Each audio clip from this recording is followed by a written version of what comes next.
कोई भी जंग इतनी बुरी तरह हार जाए। और ये जंग हजरत उमर की खिलाफत की पहली जंग भी थी जिसमें उन्हें शिकस्त हुई। नाउ एक बार फिर मुसलमानों ने देखा कि एक तरफ खालिद बिन वलीद की लीडरशिप में उन्होंने दमिश्क जैसे अजीम सिटी को फतह कर लिया और दूसरी तरफ मुसलमान पर्शियन एम्पायर में एक आम सी जंग हार गए, जिसके बाद ये बातें पूरी एम्पायर में फैलने लगी कि इससे पहले जब Khalid bin Waleed Persian empire में थे तो वहाँ मुसलमान हर जंग जीत रहे थे और रोमन एम्पायर में मुसलमान हार रहे थे। फिर जब Khalid bin Waleed Persian empire से रोमन एम्पायर की तरफ गए तो रोमन एम्पायर में मुसलमान जंग जीतने लगे और पर्शियन एम्पायर में हार गए। इन सारे हालात से यंग मुसलमानों का ये माइंडसेट बनने लगा कि जंग में फतह सिर्फ सैफुल्लाह खालिद बिन वलीद की लीडरशिप में ही मिल सकती और उनके बगैर चाहे जो भी हो जंग नहीं जीत सकते। तो जब खालिद बिन वलीद मुसलमानों की फौज के जनरल होते थे तो उनकी फौज भी फुल मोराल के साथ लड़ती थी, लेकिन जब खालिद बिन वलीद नहीं होते थे तो मुसलमान उस पैशन के साथ जंग नहीं लड़ते थे। इन सारी बातों का मदीना में बैठे मुसलमानों के खलीफा हजरत उमर रज़ियल्लाहु तआला अन्हु को बहुत अच्छी तरह पता था। तो इन सारे हालात को कंट्रोल करने उन्होंने एक बहुत ही सख्त डिसीजन ली कि अब टाइम आ गया है कि मुसलमानों के इस फौज के अजीम जनरल खालिद बिन वलीद को उनकी पोजीशन से हटा दिया जाए और उनकी जगह एक नया आर्मी चीफ लगाया जाए।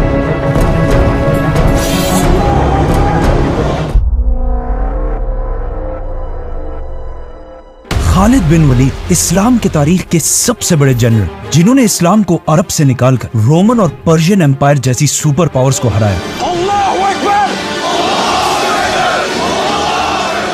लेकिन इस सब के बाद उस वक्त के खलीफा हजरत उमर रज़ियल्लाहु तआला अन्हु ने उन्हें अपनी पोजीशन मतलब आर्मी चीफ के ओहदे से हटा दिया। लेकिन क्यों? इतने बड़े जनरल को हटाने की जरूरत क्या थी? खालिद बिन वलीद अब तक दुनिया के सारे जनरल्स वो वाहिद जनरल है जिन्होंने अपनी पूरी जिंदगी में कोई भी जंग नहीं हारी।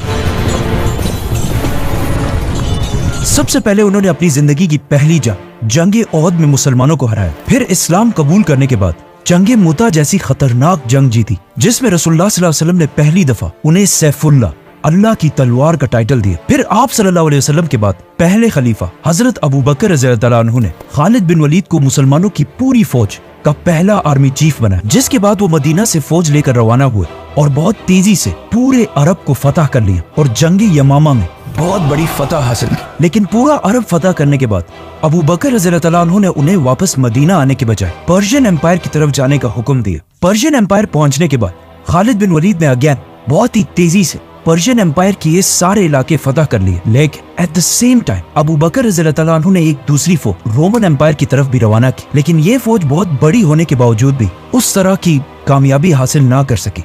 इसीलिए रोमन एम्पायर के हालात कंट्रोल करने के लिए हजरत अबू बकर रज़ियल्लाहु तआला अन्हु ने खालिद बिन वलीद की तरफ ऑर्डर्स भेजे कि वो पर्शियन एम्पायर को छोड़कर रोमन एम्पायर की तरफ जाए।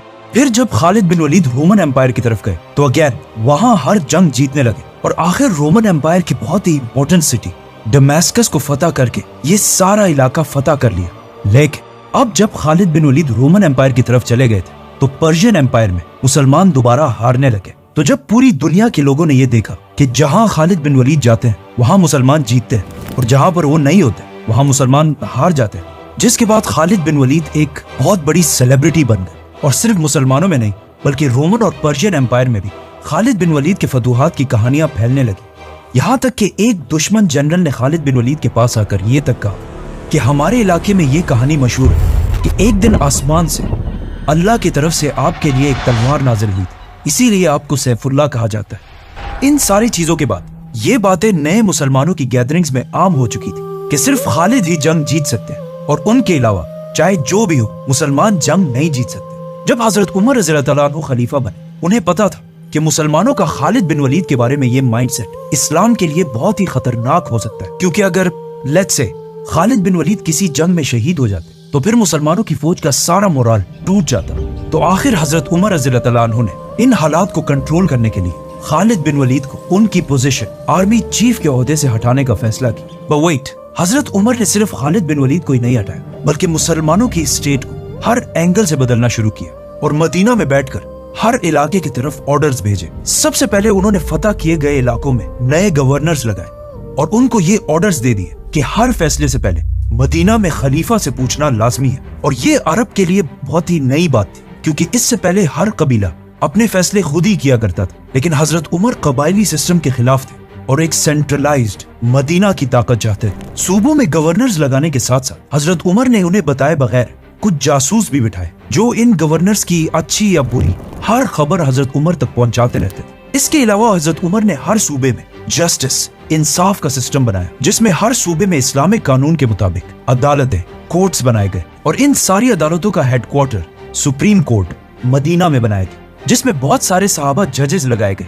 और इन सारे जजेस में एक सबसे रिस्पेक्टेड और बड़े जज थे हजरत अली रज़ियल्लाहु तआला अन्हु। हजरत उमर रज़ियल्लाहु तआला अन्हु ने हर सिटी में पहली बार एक पुलिस का सिस्टम भी बनाया और इन सिटीज के बाजारों में प्राइसेस को कंट्रोल में रखने के लिए भी एक डिपार्टमेंट बनाया और स्पेशली मदीना के बाजार को कंट्रोल करने के लिए एक औरत शिफा बिनते अब्दुल्ला को इसका लीडर बनाया। ये उस जमाने में बहुत ही अजीब बात थी कि हजरत उमर ने इतनी इंपॉर्टेंट पोस्ट पर एक औरत को कैसे बिठाया, लेकिन हजरत उमर सिर्फ मेरिट को देखकर ही फैसले किया करते थे। ये सब तो वो काम थे जो हजरत उमर रज़ियल्लाहु तआला अन्हु ने सिविल एडमिनिस्ट्रेशन में किए थे, लेकिन इस सब के अलावा उन्होंने मुसलमानों की आर्मी को भी चेंज करना शुरू किया।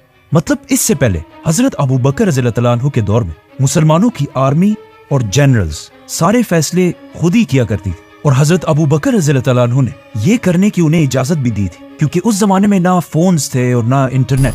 तो अगर हर डिसीजन से पहले मदीना से पूछा जाता तो इससे मुसलमानों की फौज की स्पीड बहुत ही स्लो हो जाती। लेकिन हजरत उमर को मुसलमानों की फौज की स्पीड से ज्यादा इस्लाम की फिक्र थी, क्योंकि अगर देखा जाए तो मुसलमानों की इस एम्पायर से भी बहुत बड़ी एम्पायर चंगेज खान ने बनाई थी, लेकिन वो एम्पायर सिर्फ 100 सालों में बिल्कुल खत्म हो गई। लेकिन हजरत उमर रज़ियल्लाहु तआला अन्हु चाहते थे कि इस्लाम इस एम्पायर के बाद भी आने वाले हजारों साल तक दुनिया में कायम रहे। तो उन्होंने अपने army chief Khalid bin Waleed की तरफ एक लेटर भेजा और उन्हें इस एम्पायर के नए रूल समझाए कि हर डिसीजन से पहले मदीना में खलीफा से पूछना लाजमी है। इसके अलावा हजरत उमर ने मुसलमानों की फौज के अंदर कुछ स्पाइज, जासूस भी बिठाए जो इन जनरल्स को बगैर बताए उनकी हर खबर हजरत उमर तक पहुंचाते रहते थे। खालिद बिन वलीद ने जब हजरत उमर रज़ियल्लाहु तआला अन्हु का लेटर पढ़ा कि हर डिसीजन से पहले मदीना में खलीफा से पूछना पड़ेगा, तो उन्होंने ये हुक्म मानने से इनकार कर दिया। इसलिए नहीं कि वो अपने आप को बहुत बड़ा समझते थे, बल्कि इसलिए क्योंकि ऐसा करने से मुसलमानों की फौज की स्पीड बहुत ही स्लो हो जाती और स्लो स्पीड के साथ आगे बढ़ना खालिद बिन वलीद का स्टाइल नहीं था। हजरत उमर ने दोबारा खालिद बिन वलीद की तरफ एक दूसरा लेटर भेजा कि तुम सिर्फ इसी शर्त पर मुसलमानों के आर्मी चीफ रहोगे अगर इन ऑर्डर्स को मान लो। लेकिन अगेन खालिद बिन वलीद ने ऐसा करने से इनकार कर दिया और कहा कि जब पहले खलीफा अबू बकर मुझसे नहीं पूछते थे तो आप मुझसे क्यों पूछ रहे हैं। लेकिन हजरत उमर ने खालिद बिन वलीद को मुसलमानों की फौज से हटाया नहीं, बल्कि एक रैंक नीचे कर दिया और इसके बाद भी वो फौज के बहुत बड़े जनरल थे, मतलब फौज के सेकंड इन कमांड। जब अबू उबैदा रज़ियल्लाहु तआला अन्हु ने खालिद बिन वलीद को हजरत उमर का ये लेटर दिखाया तो चाहिए तो ये था कि खालिद बिन वलीद को बहुत ही सख्त गुस्सा आता कि उनकी सारी मेहनत, मतलब पहले अरब फतह करना, उसके बाद पर्शियन एम्पायर फतह करना और फिर रोमन एम्पायर फतह करने के बाद उनको ये सिला दिया जा रहा है। लेकिन ये लेटर पढ़ने के बाद खालिद बिन वलीद ने अबू उबैदा से कहा, समिअना व अताअना, हमने सुना और हमने इताअत की। और बगैर किसी गुस्से या नाराजगी दिखाने के उन्होंने अबू उबैदा से कहा कि आज से मैं आपका यानी आर्मी चीफ अबू उबैदा इब्ने जर्राह का राइट हैंड बनकर रहूंगा। इसे आज हम बहुत ही एक नॉर्मल बात समझते हैं क्योंकि वो सहाबी थे, ऑफ कोर्स उन्होंने ऐसा ही करना था। लेकिन अगर हम दुनिया के सारे बड़े जनरल्स की हिस्ट्री उठाकर देखें तो ऐसा तारीख में कभी भी नहीं हुआ। हिस्ट्री में जब भी किसी लीडर ने अपने इतने ताकतवर जनरल को हटाने की कोशिश की है तो उस जनरल ने हमेशा बगावत की है या बगावत करने की कोशिश की है। फॉर एग्जाम्पल, इससे पहले पर्शियन बादशाह खुसरो ने जब अपने जनरल को हटाया तो रुस्तम ने उसी के खिलाफ ही बगावत कर दी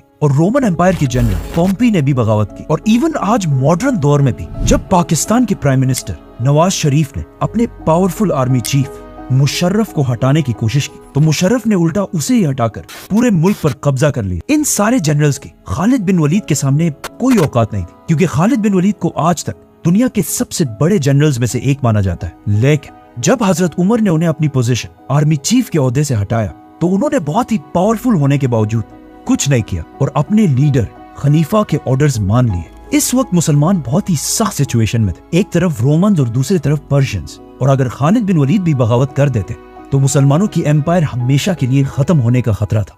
नाउ इस मसले पर जितनी मैंने रिसर्च की है उसमें मैंने देखा कि इस वाकये में हजरत उमर और खालिद के अलावा एक थर्ड भी बहुत ही इंपॉर्टेंट किरदार है। मतलब एक तो हजरत उमर थे जिन्होंने बगैर किसी की परवाह किए मदीना की रियासत को स्ट्रॉन्ग करने के लिए इतना बड़ा फैसला लिया। दूसरा खालिद बिन वलीद जिन्होंने इतना पावरफुल जनरल होने के बावजूद कोई ऐसा स्टेप नहीं उठाया जिससे मुसलमानों की एम्पायर को नुकसान पहुंचे। और तीसरा, इस एम्पायर की अवाम, पब्लिक। आर्मी चीफ के ओहदे से हटाए जाने के बाद एक दिन खालिद बिन वलीद मुसलमानों के एक ग्रुप से खिताब कर रहे थे, जिसमें उन्होंने मुसलमानों के सामने खड़े होकर फरमाया कि मुझे शाम, सीरिया फतह करने के लिए भेजा गया, और जब मैंने पूरा शाम फतह कर लिया तो उमर ने मुझे अपनी पोजीशन से हटा दिया। अब जैसे ही उन्होंने ये बात कही तो मुसलमानों के क्राउड से एक आम सा सोल्जर खड़ा हुआ और उसने कहा कि ए हमारे सरदार, ऐसी बातें मत करो, क्योंकि इन बातों से फितना पैदा हो सकता है। मतलब उस जमाने में मुसलमानों की इस एम्पायर की आम पब्लिक में भी इतना शऊर था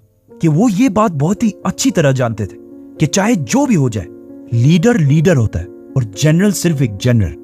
खालिद बिन वलीद को हटाने से सिर्फ उन्हें ही नहीं बल्कि पूरे इस्लामिक एम्पायर में एक कंफ्यूजन फैल गई कि आखिर क्यों हजरत उमर ने इतने सख्त टाइम पर खालिद बिन वलीद को हटा दिया, जिससे आहिस्ता आहिस्ता लोगों में बहुत सारी गलतफहमियां फैलने लगी और लोग अजीब अजीब बातें करने लगे। फॉर एग्जाम्पल, कुछ लोगों ने कहा कि हो सकता है खालिद बिन वलीद और हजरत उमर के दरमियान पुरानी कोई पर्सनल लड़ाई हो, इसीलिए हजरत उमर ने उसे हटा दिया। और कुछ और लोगों ने यह तक कहा कि हो सकता है खालिद बिन वलीद ने कोई करप्शन की हो।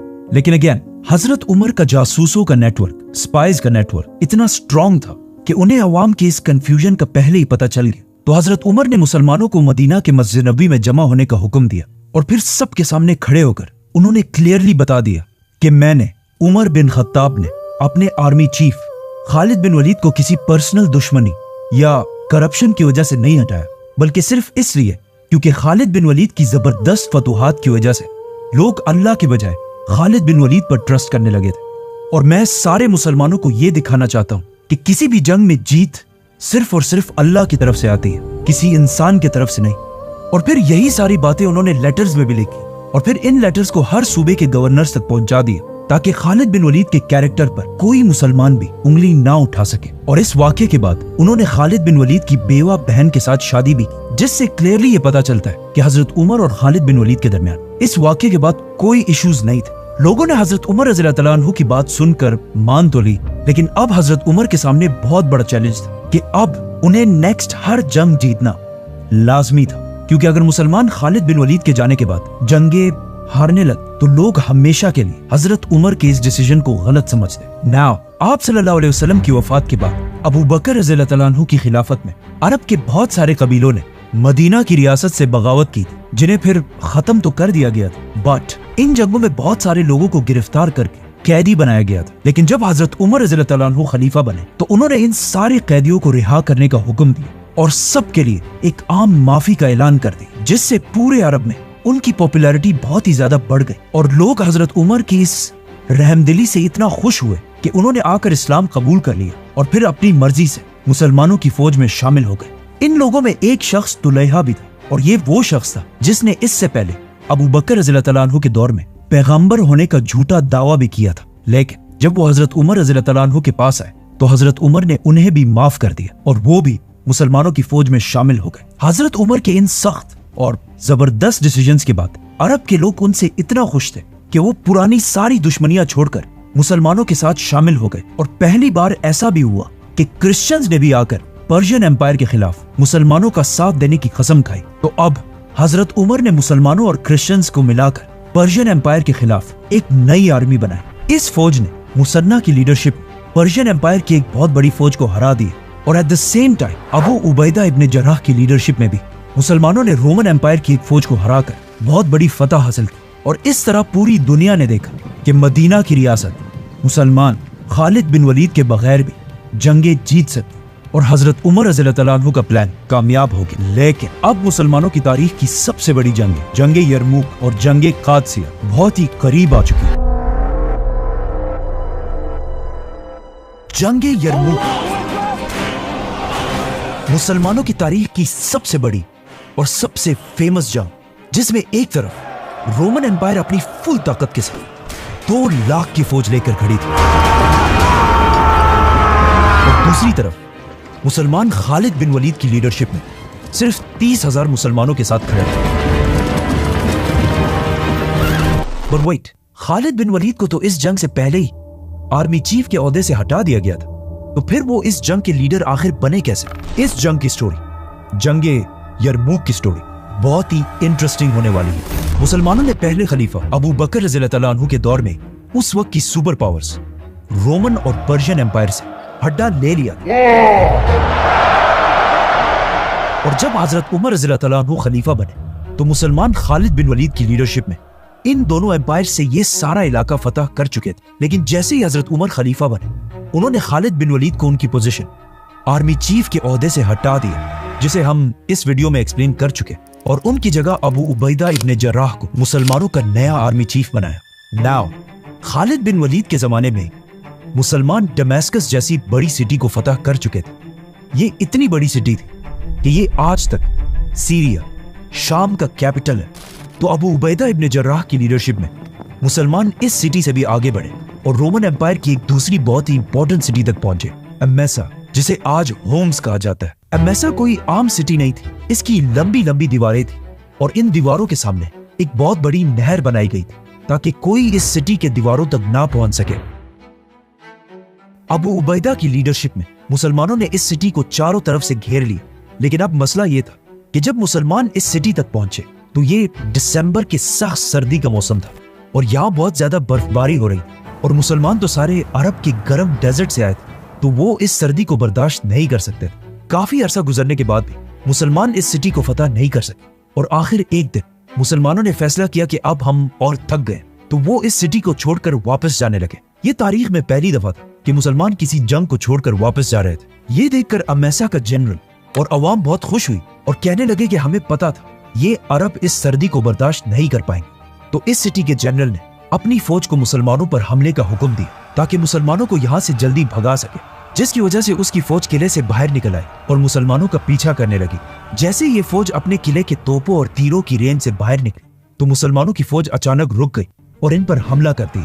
और एट द सेम टाइम मुसलमानों की इन दो फौजों ने भी आकर इस फौज पर हमला कर दिया और इस तरह ये सारी फौज खत्म हो गई और इनका जनरल मारा गया। मुसलमानों की आर्मी की इस जबरदस्त प्लानिंग को देखकर यही लगता है कि जरूर ये खालिद बिन वलीद का ही मशवरा होगा। अबू उबैदा मुसलमानों की फौज लेकर वापस सिटी के पास आए। अमेसा के लोग जो अब तक बहुत खुश थे, ये देखकर उनका सारा हौसला टूट गया और उन्होंने सिटी की गेट्स खोलकर अबू उबैदा के सामने सरेंडर कर दिया। नाउ अब फाइनली टाइम आ चुका था कि मुसलमान शाम सीरिया से निकलकर रोमन एम्पायर के कैपिटल तुर्की में कॉन्स्टेंटिनोपल, जिसे आज इस्तांबुल कहा जाता है, उसकी तरफ बढ़ते। लेकिन अचानक एक मैसेंजर मुसलमानों की कैपिटल मदीना से खलीफा उमर बिन खत्ताब का एक बहुत ही इंपॉर्टेंट लेटर लेकर फुल स्पीड मदीना से एमेसा की तरफ पहुंचा और उस मैसेंजर ने सीधा जाकर ये लेटर अबू उबैदा तक पहुंचाया। इस लेटर में बहुत ही एक अजीब बात लिखी थी। इसमें लिखा था कि बस इससे आगे मुसलमानों की फौज को बढ़ने की इजाजत नहीं है और ये क्लियरली लिखा हुआ था कि एमेसा के बाद कोई भी दूसरा इलाका फतह नहीं करना। End of course Abu Ubaida और मुसलमानों की सारी फौज ने हजरत उमर के इन ऑर्डर्स को बगैर किसी क्वेश्चन के मान लिया। लेकिन अब हजरत उमर के इस ऑर्डर से एक बहुत बड़ा मसला ये हुआ कि मुसलमानों की फौज की स्पीड, जो इससे पहले ही खालिद बिन वलीद के हटाने से बहुत ही स्लो हो चुकी थी, अब ऑलमोस्ट खत्म हो गई और इतनी स्लो हुई कि इस मैप को देखें।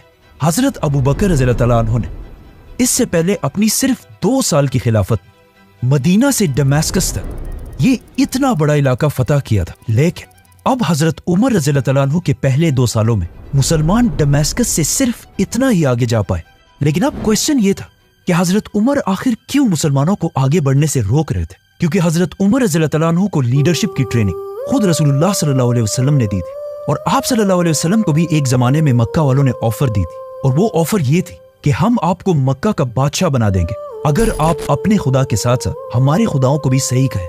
लेकिन आप सल्लल्लाहु अलैहि वसल्लम ने ये आसानी का रास्ता अपनाने के बजाय इस ऑफर को ठुकरा दिया और कई साल तक मक्का वालों के जुल्मों को बर्दाश्त करते रहे। इसी तरह हजरत उमर रज़ियल्लाहु तआला अन्हु को भी पता था कि मुसलमानों के इन हर तरफ हमलों से मुसलमानों की ये एम्पायर तो बहुत फैल जाएगी और वो खुद बहुत बड़े बादशाह तो बन जाएंगे, लेकिन इससे इस्लाम को कोई फायदा नहीं होगा। क्योंकि अगर आज देखा जाए तो पूरी दुनिया में ऑलमोस्ट 2 बिलियन मुसलमान हैं, लेकिन 2 बिलियन होने के बाद भी मुसलमानों की आज कोई हैसियत नहीं है। तो हजरत उमर रज़ियल्लाहु तआला अन्हु चाहते थे कि चाहे मुसलमान नंबर्स में कम भी हो लेकिन सच्चे मुसलमान, मतलब हजरत उमर रज़ियल्लाहु तआला अन्हु को अपनी हुकूमत से ज्यादा इस्लाम की फिक्र थी। तो उन्होंने दोबारा हजरत अबू उबैदा की तरफ एक लेटर भेजा जिसका मफहूम ये था कि अब तुम सिर्फ एक आर्मी चीफ नहीं बल्कि पूरे शाम के गवर्नर और पहले इस्लामिक लीडर हो तो अब सिर्फ जंगों से ज्यादा लोगों को इस्लाम सिखाओ।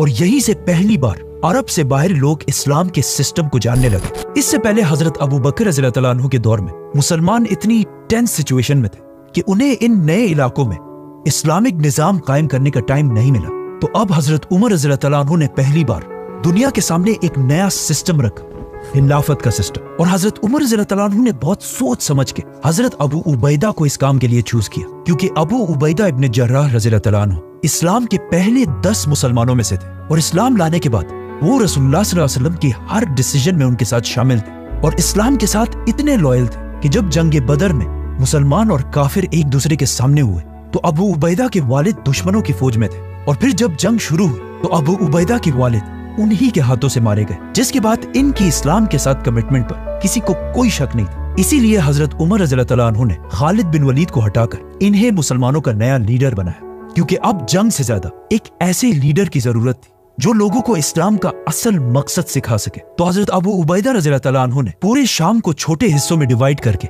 यहाँ के नए गवर्नर्स लगाए और खुद सबसे फ्रंट वाली सिटी एमेसा में अपना नया हेडक्वार्टर बनाया, ताकि अगर मुसलमानों को कोई भी खतरा हो तो सबसे पहले इनको पता चले। और अपने right hand Khalid bin Walid को शाम के असल कैपिटल दमिश्क का गवर्नर बनाया और आमिर इब्न आस को उर्दन जॉर्डन का गवर्नर लगाया। और इन इलाकों में बिल्कुल इस्लाम के सिस्टम के मुताबिक ज़कात और जिज़िये का सिस्टम राइज किया, इस्लामिक कोर्ट्स और अदालतें भी बनाई और इवन एक पुलिस का सिस्टम भी बनाया। और सबके सामने यहाँ के ताकतवर लोगों को उनकी पोजीशन से हटाकर आम लोगों की तरह उनको सजाएं दी। ये सब जब रोमन एम्पायर की अवाम ने देखा तो वो हैरान हुए कि ये लोग तो हमारी पिछली हुकूमत से बहुत बेहतर है। आखिर 1 साल से भी ज्यादा अरसा गुजर गया और मुसलमानों ने एमेसा के बाद और कोई भी सिटी फतह नहीं, बल्कि इस टाइम को यूज करके अपने इस एम्पायर को मजबूत करने की कोशिश की। लेकिन इस सारे टाइम से ऑलमोस्ट 1 साल से रोमन एम्पायर के बादशाह को भी टाइम मिला कि वो मुसलमानों के खिलाफ एक बहुत बड़ी फौज बना सके। लेकिन अब रोमन एम्पायर इतनी कमजोर हो चुकी थी कि मजबूरन रोमन एम्पायर के बादशाह हरकल हेराक्लियस ने एक ऐसा काम किया जो इससे पहले सोचना भी इम्पॉसिबल था। हुआ यूं कि रोमन एम्पायर के बादशाह हरकल ने पर्शियन एम्पायर के बादशाह की तरफ पहली बार दोस्ती का हाथ बढ़ाया, और सिर्फ यही नहीं बल्कि अपनी पोती की शादी भी पर्शियन एम्पायर के बादशाह से कराई। और इस तरह तारीख में पहली बार रोमन और पर्शियन एम्पायर सिर्फ दोस्त नहीं बल्कि रिश्तेदार बन गए। ये बहुत ही इम्पॉसिबल बात थी, क्योंकि इससे पहले रोमन और पर्शियन एम्पायर पिछले 800 साल से एक दूसरे के बहुत बड़े दुश्मन थे। लेकिन अब इन दोनों एम्पायर्स में मुसलमानों का इतना खौफ बैठ चुका था कि इन्होंने पिछले 800 साल की दुश्मनी बुलाकर एक दूसरे के साथ दोस्ती कर ली। ये ऐसा ही था जैसे आज पाकिस्तान और इंडिया किसी और के खिलाफ एक हो जाए, और इवन वर्स फलस्तीन और इजराइल किसी दूसरे के खिलाफ एक दूसरे के दोस्त बन जाए, जो इम्पॉसिबल। लेकिन हजरत उमर रज़ियल्लाहु तआला अन्हु की खिलाफत मुसलमानों के खौफ ने इन्हें एक होने पर मजबूर कर दी। तो अब इन दोनों एम्पायर्स ने मिलकर मुसलमानों के खिलाफ अपनी अपनी एम्पायर्स में बहुत बड़ी फौज जमा करना शुरू कर दी, जिसके बाद जंगे यरमुक और जंगे कादसिया जैसी अजीम जंगे लड़ी गई। रोमन बादशाह ने अंताकिया में अपने सारे जनरल्स की एक मीटिंग बुलाई, जिसमें उसने एक सिंपल सा क्वेश्चन पूछा कि आखिर क्या वजह है कि हम इन मुसलमानों से नंबर्स में ज्यादा होने के बावजूद हर जंग में हार जाते हैं। जिस पर उनके सारे जनरल्स ने एक ही जवाब दिया कि मुसलमानों की फौज का जो आर्मर होता है वो हमारी फौज से बहुत ही हल्का होता है, इसीलिए उनकी स्पीड हमेशा हमसे बहुत तेज होती है, और मुसलमान हमसे कभी एक जंग में नहीं लड़ते बल्कि हमेशा छोटे छोटे ग्रुप्स में लड़ते। तो रोमन बादशाह ये सब सुनकर अपने तख्त से खड़े हुए और कहा कि अब इन सारी बातों का सिर्फ एक ही हल है, और अगर तुम मेरे जनरल्स हमेशा के लिए अरबों की गुलामी से बचना चाहते हो तो पूरी रोमन फौज को इधर अंताकिया में जमा होने का हुक्म दो। और साथ ही उसने अपने सारे सूबों के गवर्नर्स की तरफ लेटर्स भेजे कि जो भी नौजवान जंग करने के काबिल हो उसे चाहते या ना चाहते हुए रोमन एम्पायर की फौज में शामिल करके अंताकिया की तरफ भेजा जाए, जिसकी वजह से अंताकिया में रोमन एम्पायर की एक बहुत बड़ी फौज, लाखों की फौज जमा होने लगी। और इनका प्लान ये था कि अब मुसलमानों की इन छोटी छोटी ट्रिक्स से निकलकर आमने सामने होकर एक बहुत बड़ी जंग लड़ी जाए। अब जब ये सब कुछ यहाँ पे हो रहा तो वहाँ एमेसा में मुसलमानों के जनरल अबू उबैदा इब्न जर्राह को रोमन बादशाह के हर मूव की खबर मिलती जा रही थी, जिससे वहां पर मुसलमान बहुत ही टेंशन में थे कि अब आखिर हम क्या करेंगे, इतनी बड़ी फौज का मुकाबला कैसे करें, क्योंकि अब हर तरफ से रोमन एम्पायर मुसलमानों से बदला लेने के लिए इनकी तरफ बढ़ रही थी।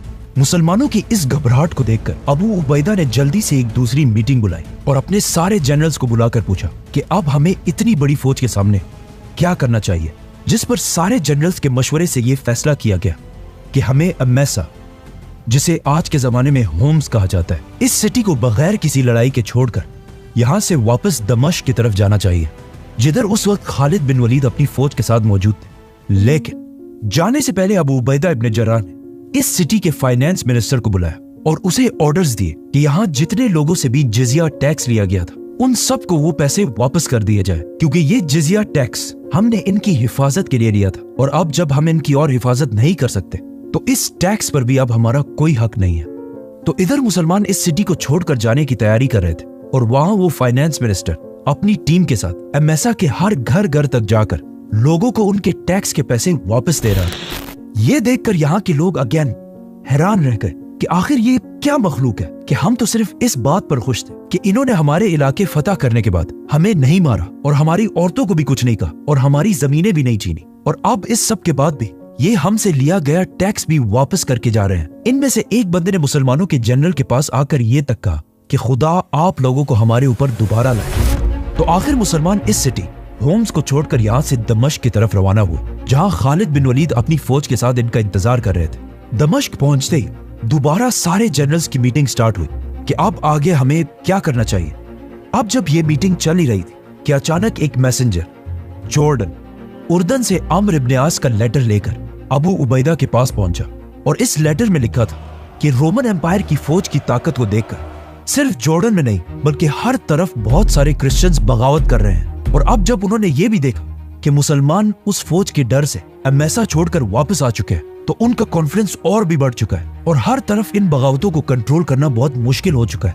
अब मुसलमान दोनों तरफ से फंस चुके थे, मतलब इनके सामने रोमन एम्पायर की 2 लाख की फौज इनके तरफ बढ़ रही थी और इनके पीछे हर तरफ लोग बगावतें कर रहे थे। तो मुसलमान जनरल्स को समझ आ गई थी कि अब यहाँ दमिश्क में रहना भी बहुत ही डेंजरस काम है। लेकिन दमिश्क इतनी बड़ी सिटी थी, मतलब ये फैसला इन जनरल्स ने नहीं बल्कि मदीना में खलीफा उमर बिन खत्ताब और उनके ministers Abdurrahman bin Auf, Usman और अली रज़ी अल्लाह अन्हु ने करना था। तो सिर्फ कुछ ही दिनों में डायरेक्ट मदीना से उमर बिन खत्ताब का लेटर दमिश्क पहुंचा, जिसमें लिखा था कि फैसला हो चुका है कि दमिश्क की इस सिटी को छोड़ दिया जाए, और सिर्फ दमिश्क को नहीं बल्कि पूरे शाम को छोड़ दिया जाए, और यहाँ से पीछे हटकर कोई ऐसी जगह जंग के लिए सेलेक्ट कर जिसकी लोकेशन ऐसी हो कि उसके पीठ के पीछे अरब का इलाका हो, ताकि पीछे से कोई बगावतें ना हो सके और हमारे सारे दुश्मन हमारी आंखों के सामने हो। तो फौरन हजरत उमर रज़ी अल्लाह अन्हु के इस ऑर्डर पर काम शुरू हो गया और मुसलमान दमिश्क को छोड़कर पीछे हटे और जॉर्डन में अम्र इब्न आस की फौज की तरफ रवाना हुआ। बट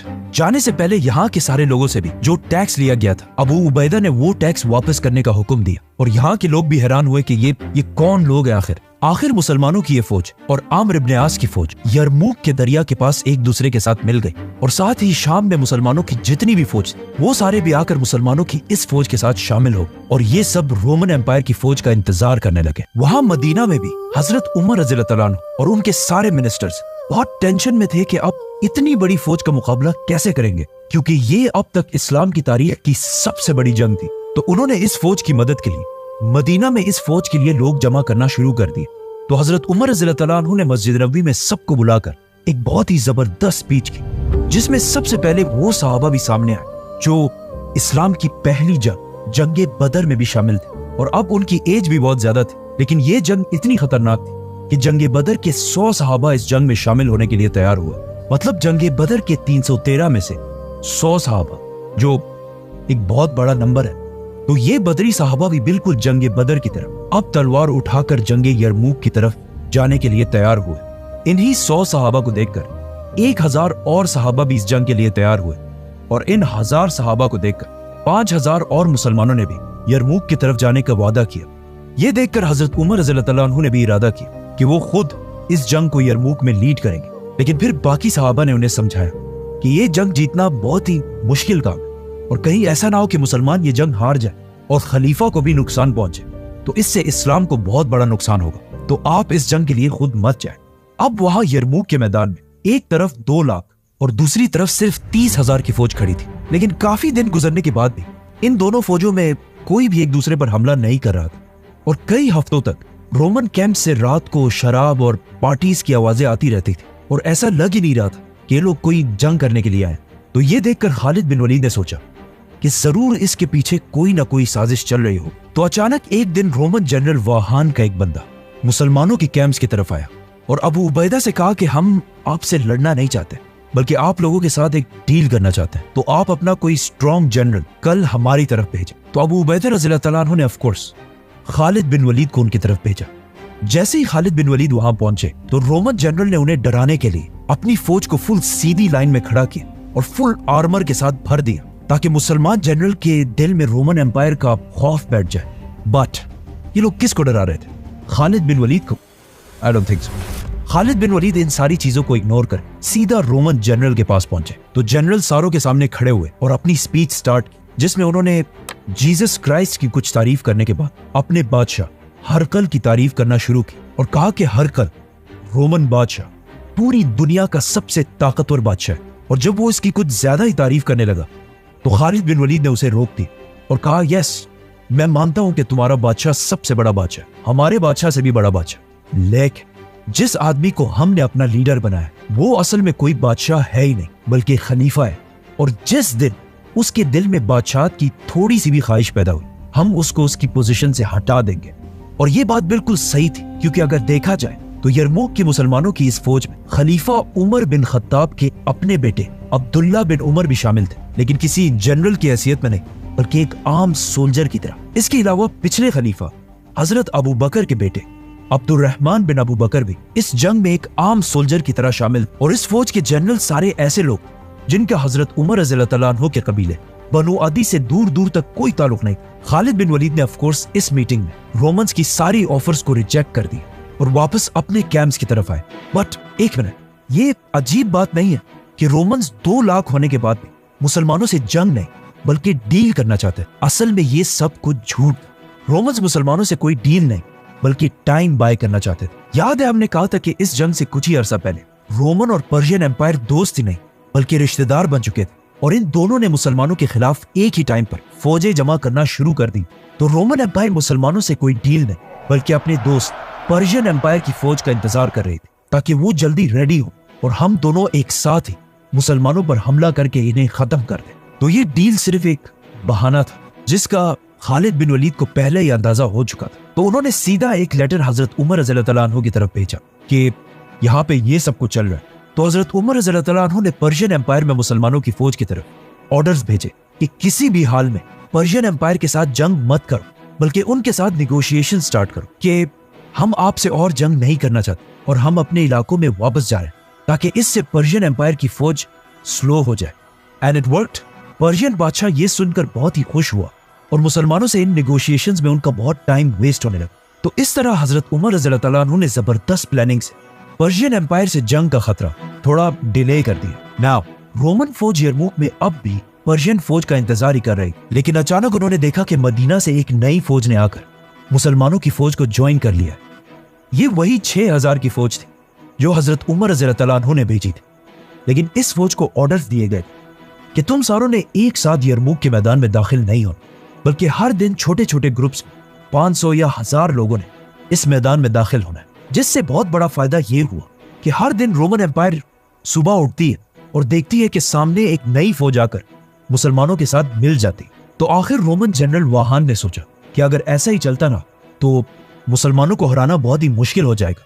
तो आखिर एक दिन फाइनली ऑलमोस्ट 1 महीने के बाद रोमन एम्पायर की फौज अपने कैंप्स को छोड़कर आगे बढ़ने लगी और बिल्कुल मुसलमानों के सामने आकर खड़ी हो गई। ये देखकर मुसलमानों ने भी अपनी सफेद सीधी की और दोनों फौजें जंग के लिए तैयार हो गई। इस एनिमेशन को देखें, ये जंग उस जमाने में एग्जैक्टली इसी तरह लग रही होगी, क्योंकि ये है मुसलमानों की 30,000 की फौज और इनके सामने ये खड़ी है रोमन एम्पायर की 2 लाख की फौज। इतना बड़ा डिफरेंस।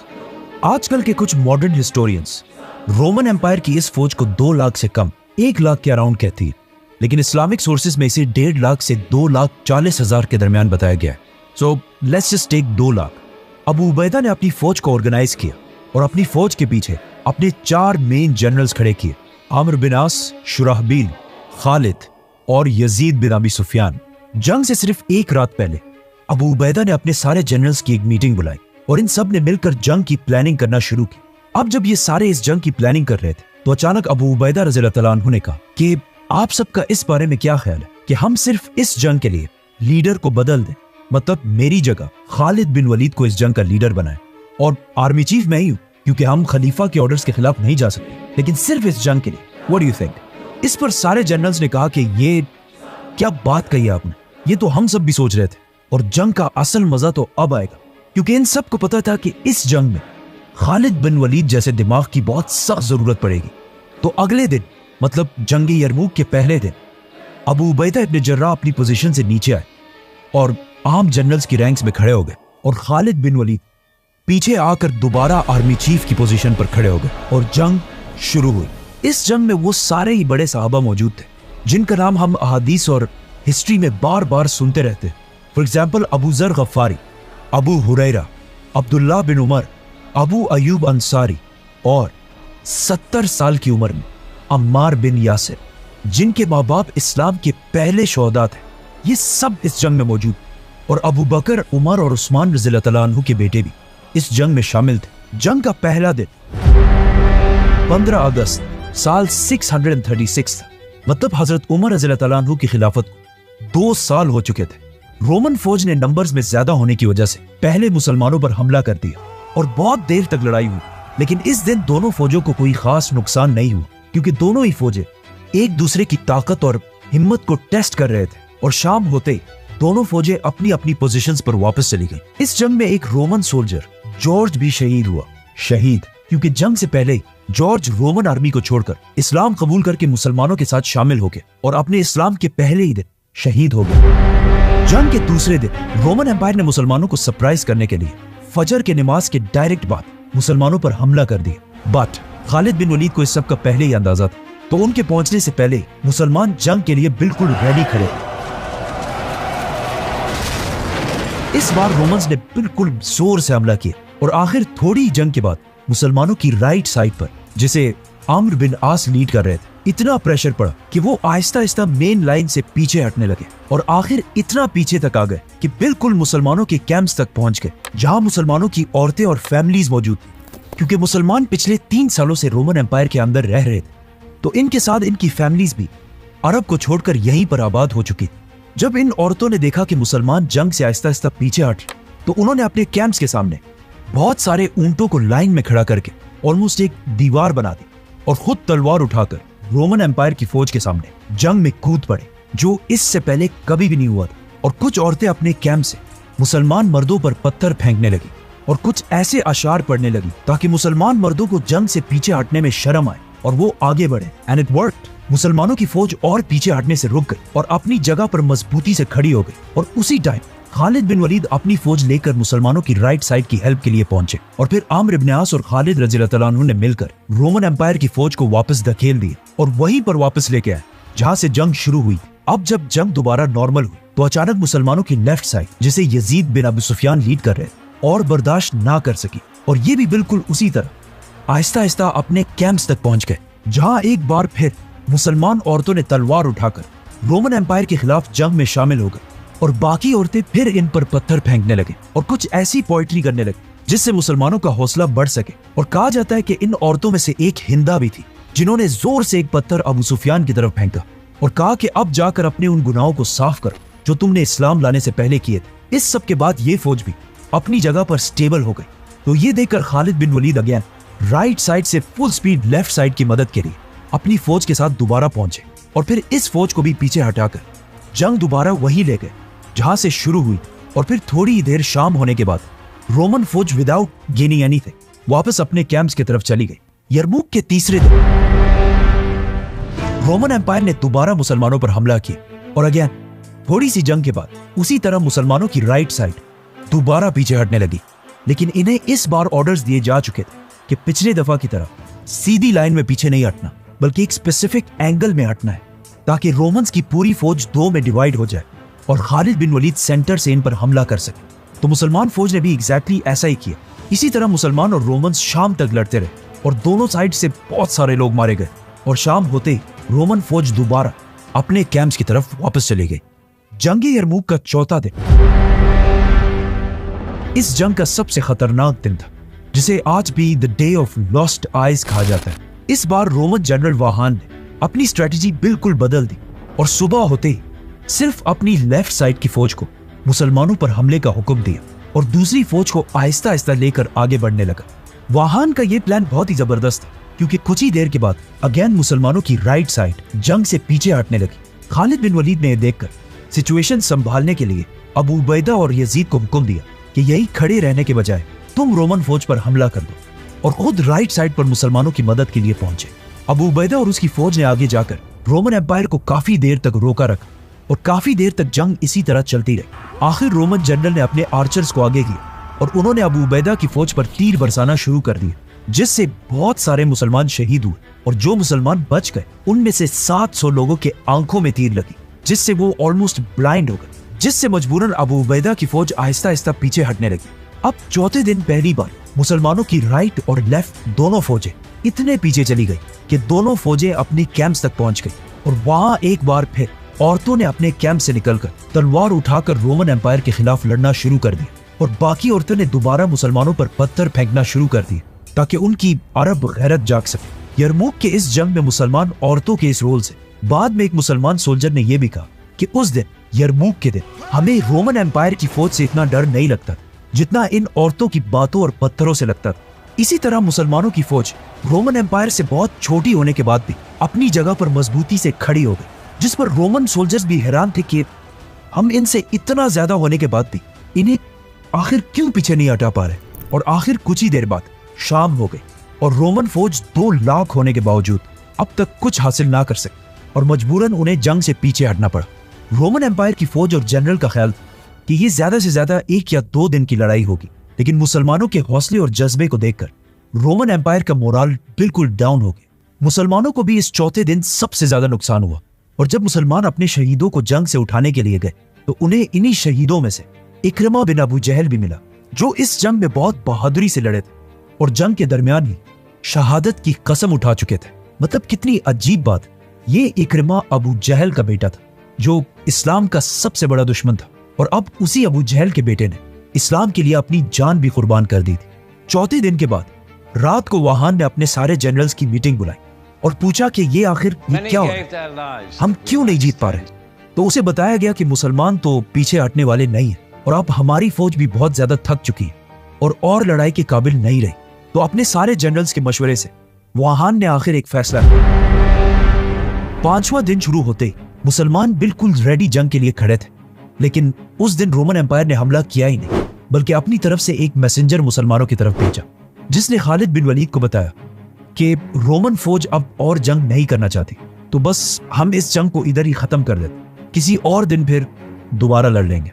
मुसलमान इसके बाद भी उसी तरह अपनी लाइंस बनाकर खड़े रहे, लेकिन 5वें दिन कोई लड़ाई नहीं हुई। तो खालिद बिन वलीद ने अपने सारे जनरल्स को मीटिंग के लिए बुलाया और उन्हें रोमन्स की इस ऑफर के बारे में बताया।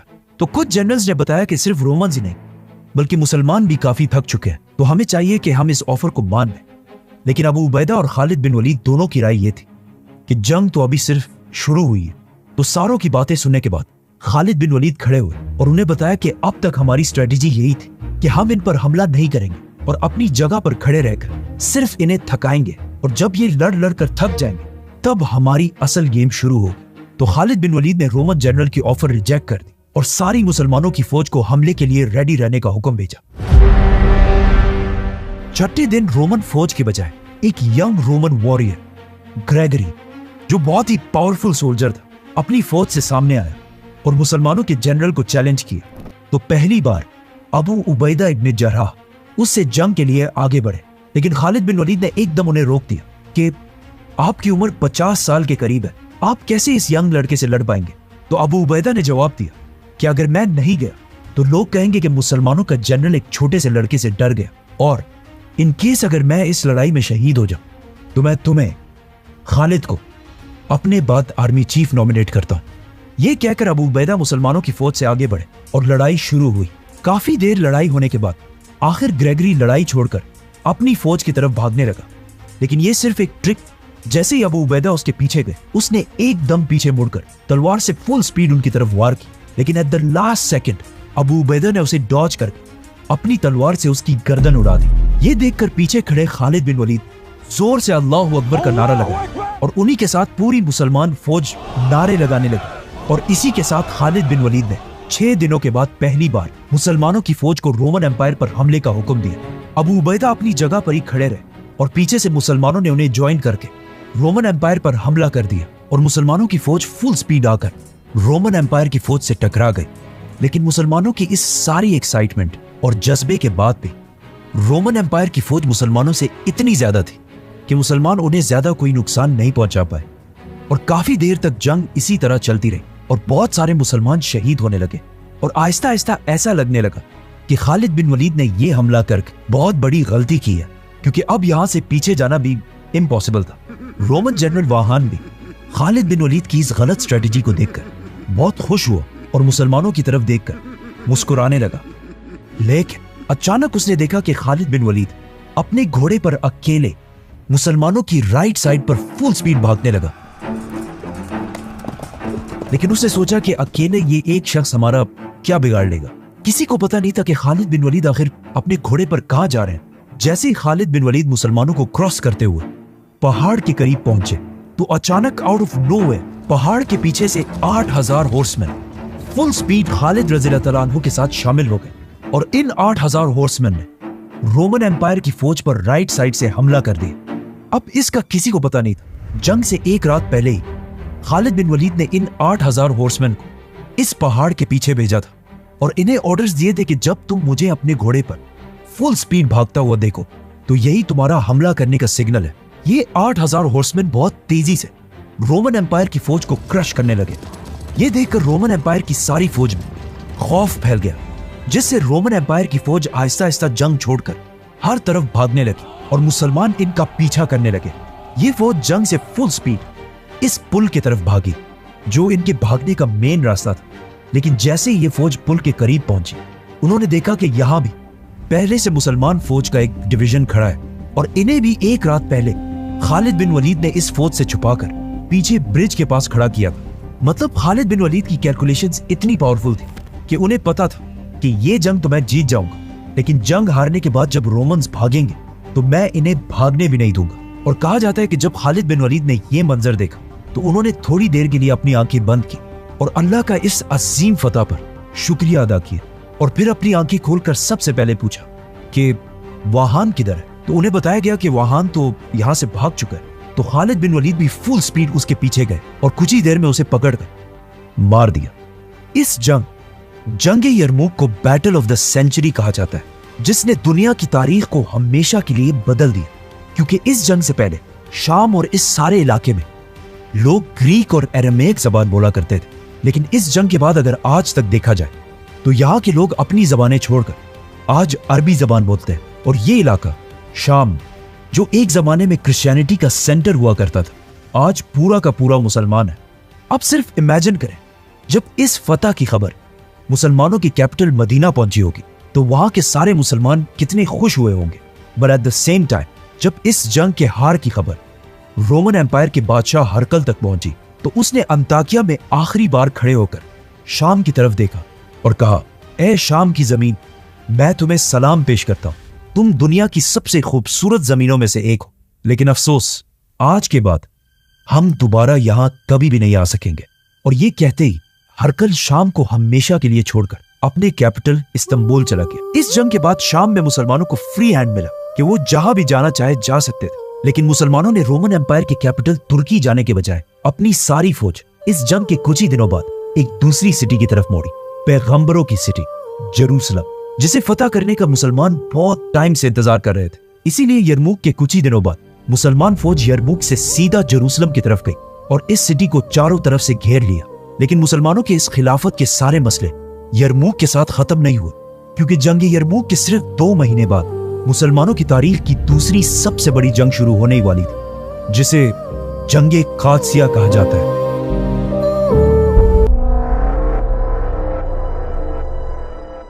फलस्तीन, जेरूसलम, दुनिया की सबसे important city as the capital of Israel. क्योंकि जेरूसलम और उसके आसपास अल्लाह ने अपने हजारों पैगंबर भेजे, जैसे कि इब्राहिम, दाऊद और सुलेमान अलैहिमुस्सलाम।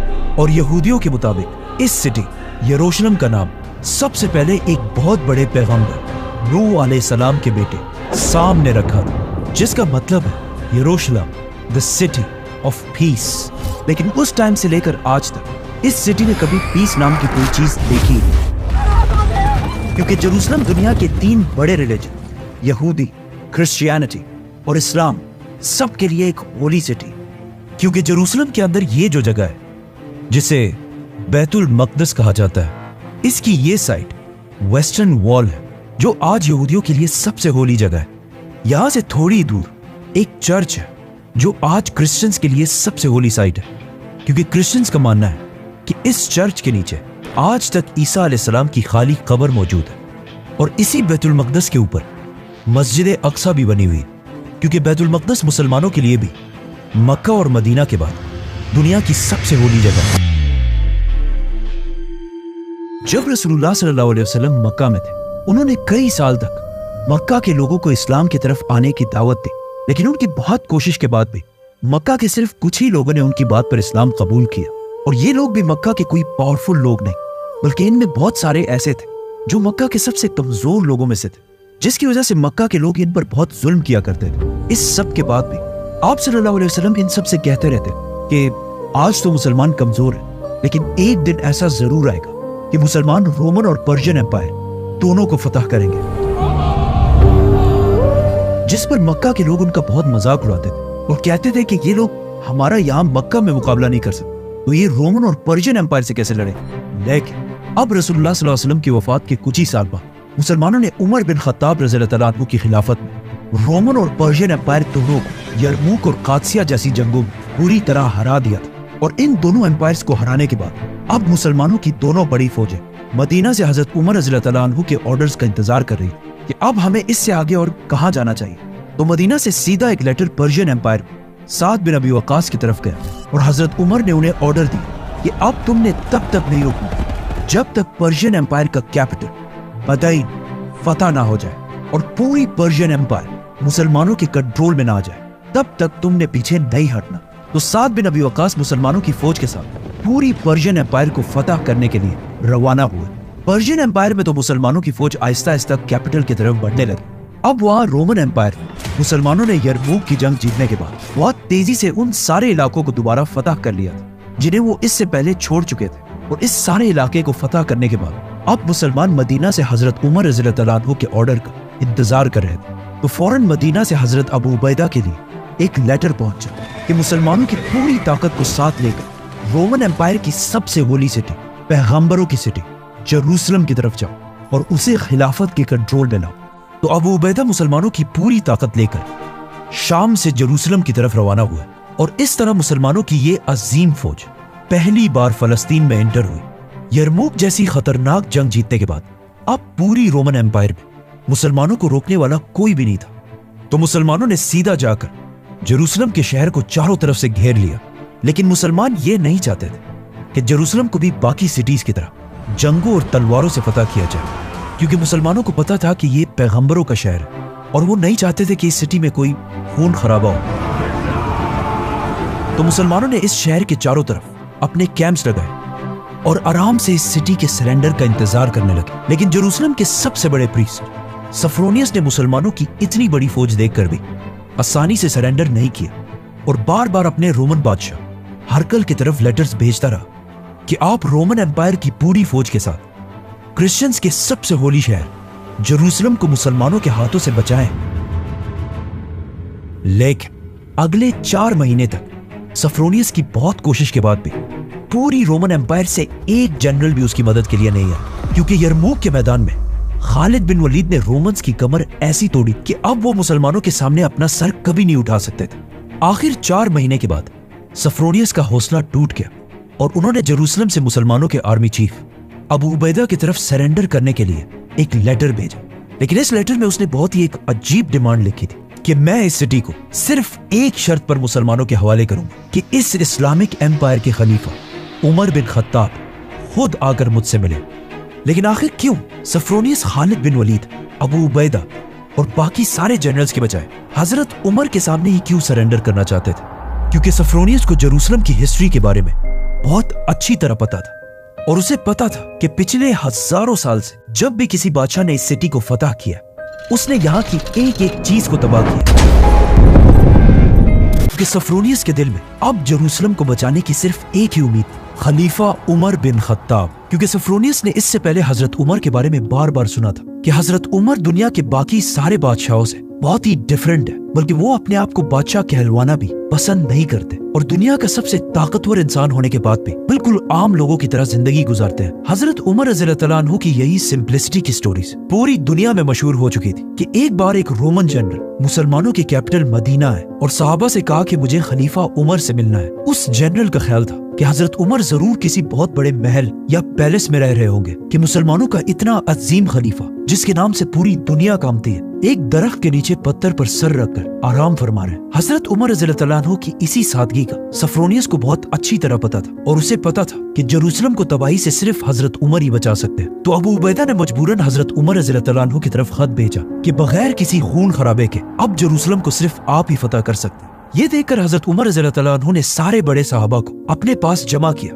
और उनसे पूछा कि अब मुझे क्या करना चाहिए। जिस पर हजरत उस्मान रज़ियल्लाहु अन्हु ने मशवरा दिया कि आपको जेरूसलम की तरफ नहीं जाना चाहिए क्योंकि रोमन्स ऑलमोस्ट ये जंग हार चुके हैं और अब उनकी इतनी औकात नहीं है कि खलीफा खुद उनके पास जाए। लेकिन वहाँ पर हजरत अली रज़ियल्लाहु अन्हु की राय ये थी कि हजरत उमर को जेरूसलम की तरफ जरूर जाना चाहिए। उमर रज़ियल्लाहु अन्हु को वहाँ सबसे ज्यादा हजरत अली रज़ियल्लाहु अन्हु की राय पसंद आई। इसी के साथ हजरत उमर रज़ियल्लाहु अन्हु अपनी खिलाफत में पहली बार मदीना को छोड़कर फलस्तीन की तरफ रवाना हुए और वहाँ रोमन एम्पायर में भी मुसलमानों की सारी फौज ये सुनकर अपने खलीफा का बेसब्री से इंतजार करने लगी। लेकिन जाने से पहले हजरत उमर ने अली रज़ियल्लाहु अन्हु को अपने पास बुलाया और मदीना के साथ साथ पूरे अरब का कंट्रोल हजरत अली के हवाले करके वहाँ से चले गए। पहली बार कोई खलीफा अरब से बाहर निकल रहा था। इतनी बड़ी इस्लामिक एम्पायर का खलीफा हजरत उमर कुछ ही सहाबा के साथ मदीना से जेरूसलम की तरफ रवाना हुए। मदीना और जेरूसलम के दरमियान 1400 किलोमीटर का डिफरेंस है और इसे ऊंटों पर कवर करने में ऑलमोस्ट एक महीना लग जाता था। लेकिन इस इतने लंबे सफर के लिए भी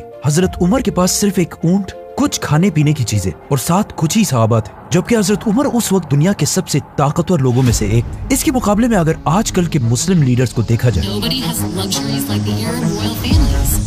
जैसे ही हजरत उमर वहाँ एंटर हुए तो वहाँ खालिद बिन वलीद और यजीद बिन अबी सुफियान उनको वेलकम करने के लिए खड़े थे और इन दोनों ने इस इम्पोर्टेंट दिन की वजह से बहुत ही कीमती और महंगे कपड़े पहने थे। हजरत उमर ने जब इन दोनों के महंगे कपड़े देखे तो उन्हें बहुत सख्त गुस्सा आया और उन्होंने जमीन से कुछ पत्थर उठाकर इन दोनों की तरफ फेंके और कहा कि ये तुम लोगों ने क्या पहना है, इतनी जल्दी तुमने हमारे तरीके छोड़कर रोमन्स के तरीके अपना लिए हैं। अब जैसे ही हजरत उमर यहाँ पहुंचे तो वहाँ जेरूसलम के क्रिश्चियंस को भी खबर मिल गई कि हजरत उमर सिर्फ उनकी रिक्वेस्ट पर मदीना से चलकर यहाँ पर आए। तो सफरोनियस ने अपना मैसेंजर हजरत उमर रज़ियल्लाहु अन्हु के पास मुसलमानों के हेडक्वार्टर भेजा और यहीं पर हजरत उमर ने अपनी जिंदगी की सबसे इम्पोर्टेंट एग्रीमेंट, जिसे आज तक पूरी दुनिया याद करती है, साइन की। और ये तारीख में पहली बार था कि किसी बादशाह ने जेरूसलम को इस तरह फतह किया। बिस्मिल्लाहिर्रहमानिर्रहीम। ये अमान अल्लाह के बंदे अमीरुल मोमिनीन उमर बिन खत्ताब की तरफ से तमाम क्रिश्चियंस के लिए कि अगर वो जेरूसलम को छोड़कर जाना चाहे तो जा सकते हैं और अगर यहीं पर रहना चाहे तो उन्हें यहाँ कोई नुकसान नहीं पहुँचाया जाएगा।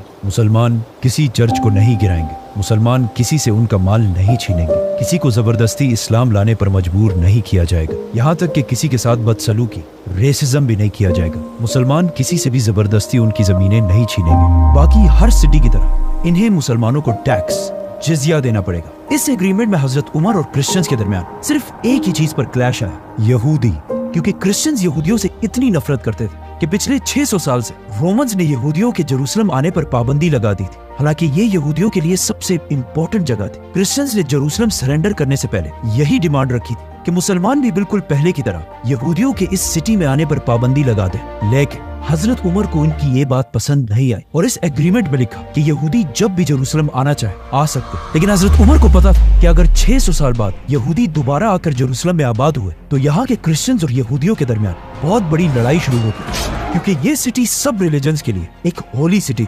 तो हजरत उमर ने ऑर्डर दिया कि यहूदी यहाँ आ तो सकते हैं लेकिन यहाँ रह नहीं सकते। हजरत उमर रज़ियल्लाहु अन्हु का ये ऑर्डर इतना ब्रिलियंट क्योंकि अगर आज देखा जाए, जब से यहूदी फलस्तीन आकर जबरदस्ती आबाद हुए तब से लेकर आज तक फलस्तीन में एक अनएंडिंग वॉर चल रही है जो आज तक जारी है। ये एग्रीमेंट लिखने के बाद हजरत उमर ने रसूलुल्लाह सल्लल्लाहु अलैहि वसल्लम की अंगूठी से इस एग्रीमेंट पर मोहर लगाई और खालिद बिन वलीद और बाकी सारे जनरल्स इस पर गवाही लिखी। नाउ इस मुआहदे से सबसे ज्यादा खुशी यहूदियों को हुई, क्योंकि पूरी दुनिया के यहूदियों ने 600 साल गुजरने के बाद पहली बार हजरत उमर रज़ियल्लाहु अन्हु की वजह से अपनी होलियस्ट सिटी जेरूसलम को दोबारा देखा। ये वही यहूदी थे जो इससे पहले हमेशा रसूलुल्लाह सल्लल्लाहु अलैहि वसल्लम और इस्लाम के खिलाफ साजिशें करते रहते थे। लेकिन अब जब मुसलमानों को ताकत मिली तो मुसलमानों ने क्रिश्चियंस के सामने खड़े होकर यहूदियों के लिए आवाज उठाई। सफरोनियस का ये मैसेंजर जब हजरत उमर रज़ियल्लाहु अन्हु की एग्रीमेंट लेकर वापस जेरूसलम पहुंचा तो वहाँ सारे क्रिश्चियंस इसे पढ़कर सेलिब्रेट करने लगे, क्योंकि उनका ख्याल था कि पिछले हर बादशाह की तरह हजरत उमर भी इस सिटी को फतह करने के बाद तबाह कर देंगे। लेकिन हजरत उमर रज़ियल्लाहु अन्हु ने ऐसा नहीं किया और तारीख में पहली बार बगैर किसी खून खराबे के बिल्कुल अमन के साथ जेरूसलम फतह कर लिया। अब हजरत उमर रज़ियल्लाहु अन्हु का नाम जेरूसलम के हर क्रिश्चियन की जबान पर था और यहाँ के सारे लोग इस अजीम बादशाह को पहली बार देखने के लिए इंतजार करने लगे। तो हजरत उमर रज़ियल्लाहु अन्हु भी मुसलमानों के हेडक्वार्टर को छोड़कर पहली बार जेरूसलम की तरफ रवाना हुए। जैसे ही हजरत उमर रज़ियल्लाहु अन्हु जेरूसलम के बाहर मुसलमानों की फौज के करीब पहुंचे तो वहाँ अबू उबैदा रज़ियल्लाहु अन्हु और बाकी मुसलमानों ने उनका वेलकम किया। उन मुसलमान जनरल्स ने जब हजरत उमर रज़ियल्लाहु अन्हु के सादा और पुराने कपड़े देखे तो उन्होंने हजरत उमर रज़ियल्लाहु अन्हु से रिक्वेस्ट की कि आप ये पुराने कपड़े चेंज करके कुछ नए और महंगे कपड़े पहने और हजरत उमर रज़ियल्लाहु अन्हु की सवारी के लिए एक खूबसूरत घोड़ा भी लेकर आए। लेकिन हजरत उमर रज़ियल्लाहु अन्हु ने उन सब से कहा कि नहीं, एक जमाना था कि हम दुनिया के सबसे कमजोर और बैकवर्ड लोगों में से थे और आज जो हमें ये इज्जत मिली है वो हमारे कपड़ों या सवारी की वजह से नहीं बल्कि सिर्फ और सिर्फ इस्लाम की वजह से मिली है। ये कहते ही हजरत उमर रज़ियल्लाहु अन्हु यहाँ से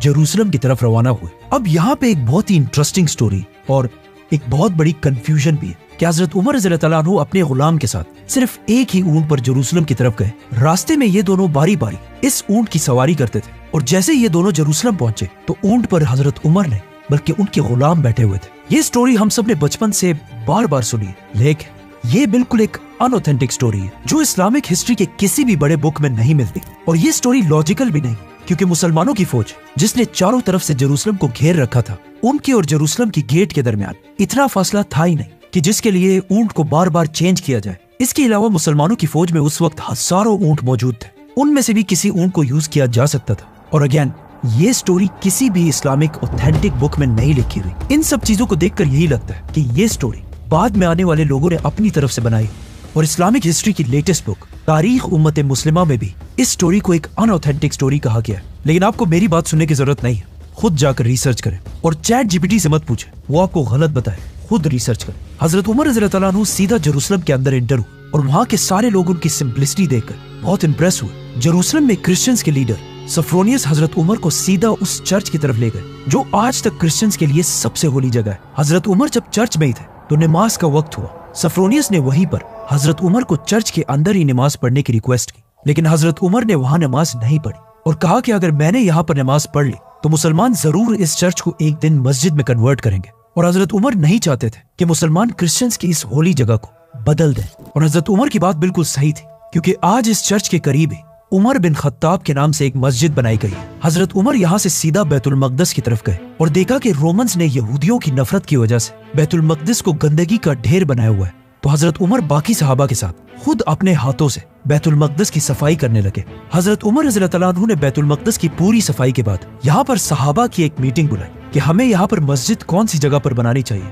तो काब रज़ियल्लाहु अन्हु ने मशवरा दिया, जो इस्लाम लाने से पहले यहूदी थे, कि हमें मस्जिद बैतुल मकदस के इस पत्थर के पीछे बनानी चाहिए ताकि हम बैतुल मकदस और काबा दोनों को सामने रखकर नमाज पढ़ सके। लेकिन इस बात पर हजरत उमर को बहुत सख्त गुस्सा आया और उन्होंने काब से कहा कि तुमसे अभी तक यहूदियों की आदतें नहीं निकली। उसके बाद हजरत उमर रज़ियल्लाहु अन्हु ने हुक्म दिया कि मस्जिद को बैतुल मकदस के इस पत्थर के आगे बनाई जाए, जिसका मुंह काबा की तरफ हो और पीठ यहूदियों के इस पत्थर की तरफ हो, क्योंकि अब दुनिया का किबला बदल चुका है। और यहीं से पहली बार मस्जिद अक्सा की बुनियाद रखी गई। और आज तक जब भी मुसलमान मस्जिद अक्सा में नमाज पढ़ते हैं तो बैतुल मकदस का ये पत्थर और उसके ऊपर ये बिल्डिंग उनके पीठ के पीछे होती है। उमर रज़ियल्लाहु अन्हु के हुक्म से मुसलमानों ने यहाँ पर एक छोटी सी लकड़ियों की मस्जिद बनाई और मस्जिद बनाने के बाद हजरत उमर ने बिलाल रज़ियल्लाहु अन्हु से रिक्वेस्ट की, जो आप सल्लल्लाहु अलैहि वसल्लम की वफात के बाद यही शाम में आबाद हो चुके थे। और हजरत बिलाल ने ये अहद किया था कि आप सल्लल्लाहु अलैहि वसल्लम की वफात के बाद वो दोबारा कभी भी अजान नहीं देंगे। लेकिन अब ये इतना अजीम दिन था और खलीफा उमर रज़ियल्लाहु अन्हु का ऑर्डर भी था,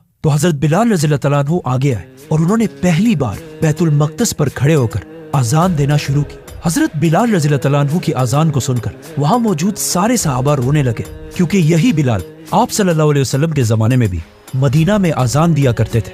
ये वो जमाना था जब मुसलमानों के पास कुछ भी नहीं था, यहाँ तक कि कई दिन तक उनके पास खाने पीने की चीजें भी नहीं होती थी। लेकिन इस सब के बाद भी आप सल्लल्लाहु अलैहि वसल्लम मुसलमानों से कहते रहते थे कि एक दिन ऐसा जरूर आएगा कि मुसलमान रोमन और पर्शियन एम्पायर दोनों को हराएंगे, यहाँ तक कि जेरूसलम को भी फतह करेंगे। और आज मुसलमान इन दोनों एम्पायर्स को हराकर दुनिया के सुपर पावर बन चुके थे। और वही बिलाल रज़ियल्लाहु अन्हु दोबारा अजान दे रहे थे।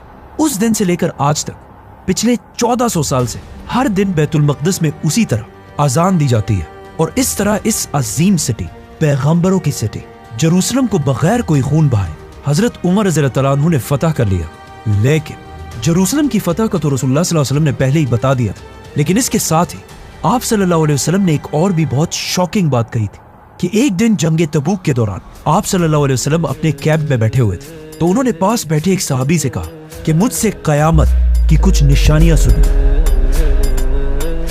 मेरी मौत, जेरूसलम की फतह और इस फतह के बाद एक ऐसी बीमारी जो तुम मुसलमानों को ग्रेट नंबर्स में मारेगी। और जेरूसलम फतह करने के बाद एग्जैक्टली ऐसे ही हुआ। इस बीमारी ने हजारों मुसलमानों की जान ली और मुसलमानों के बड़े बड़े जनरल्स अबू उबैदा, यजीद और माज बिन जबल शहीद हुए। और इन्हीं के साथ दुनिया की तारीख के सबसे बड़े जनरल खालिद बिन वलीद भी अपने जिस्म पर जख्मों की वजह से इस दुनिया से चले गए। इन सब बड़े बड़े जनरल्स की वफात के बाद अब कुछ नए लोगों को चांस मिला कि वो सामने आकर लीडर्स बन सके, जिनमें से एक का नाम था मुआविया बिन अबी सुफियान। एक बहुत ही इंटरेस्टिंग हदीस है कि जब एक जंग के बाद रसूलुल्लाह सल्लल्लाहु अलैहि वसल्लम रात के टाइम अपने कैंप में बैठे हुए थे, तो एक सहाबी आप सल्लल्लाहु अलैहि वसल्लम से मिलने के लिए उनके कैंप के अंदर गए।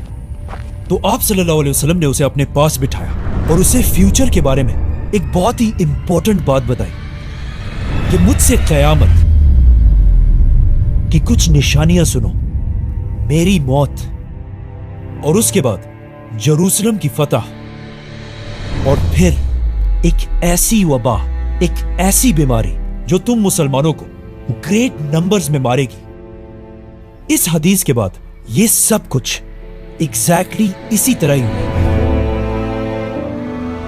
इस हदीस के कुछ ही अरसे बाद आप सल्लल्लाहु अलैहि वसल्लम इस दुनिया से चले गए और उनकी वफात के बाद कुछ ही सालों में मुसलमानों ने उमर बिन खत्ताब की लीडरशिप में ये सारे इलाके फतह कर लिए। यरमुक और कादसिया जैसी अजीम जंगें जीतने के बाद एक तरफ मुसलमानों ने पर्शियन एम्पायर में उनके कैपिटल मदईन को फतह किया और दूसरी तरफ रोमन एम्पायर में मुसलमानों ने पैगंबरों की सिटी जेरूसलम को फतह किया, जिसे हम पूरा एक्सप्लेन कर चुके हैं। नाउ यहाँ से आगे मुसलमान रुके नहीं, बल्कि हजरत उमर के ऑर्डर्स पर मुसलमानों ने अपनी फौज को ग्रुप्स में डिवाइड किया। एक ग्रुप अबू उबैदा और खालिद बिन वलीद की लीडरशिप में ऊपर तुर्की की तरफ रवाना हुआ और दूसरा ग्रुप आम्र बिन आस की लीडरशिप में फलस्तीन के इलाके गजा को फतह करने के लिए गया। यस, वही गजा जहां पर आज खालिद बिन वलीद और अबू उबैदा फुल स्पीड आगे बढ़ रहे थे। और बहुत सारी छोटी छोटी जंगों के बाद मुसलमानों ने ये सारा इलाका भी फतह कर लिया।